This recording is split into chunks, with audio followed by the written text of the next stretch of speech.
I would like to bring to your attention one of Muhammad's most amazing dinner practices.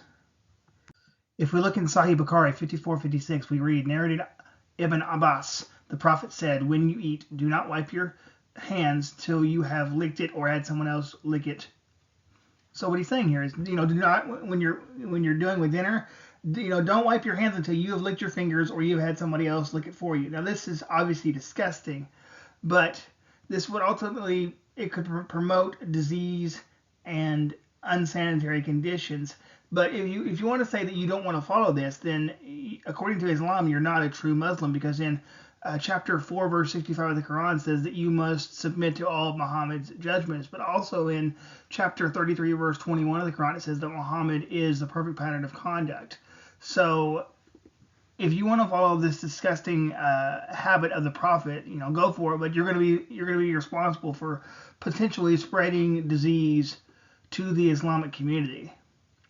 I would recommend, however, that you would disregard Muhammad as a prophet and find another path, specifically the Lord Jesus Christ, because whenever the Lord does not have these ridiculous understandings with regards to how one is to conduct themselves with eating, because honestly, Muhammad has a rule. It seems like for everything, down to how you are to step into a building, to even to clean yourself in the bathroom. Which hand you're supposed to use, how many rocks, and things of that nature. So this is once again just par for the course for Muhammad telling his people what they are to do. But I want to continue on and look at the next aspect in Sahih Muslim. We see in Sahih Muslim 2033d it says, Jabir reported, I heard Allah's apostle as saying, the Satan is present with anyone who in everything he does. He is present even when he eats food. So if any one of you drops a mouthful, he should remove away any filth on it and eat it, and not leave it for the devil. And when he finishes the food, he should lick his fingers, for he does not know in what portion of his food the blessing lies. So here, of course, Muhammad's saying, I'm going to hit the minor issue and then, of course, hit the major issue. But the minor issue is that whenever you drop food, you're supposed to clean it off. But he said, you are to still eat the food.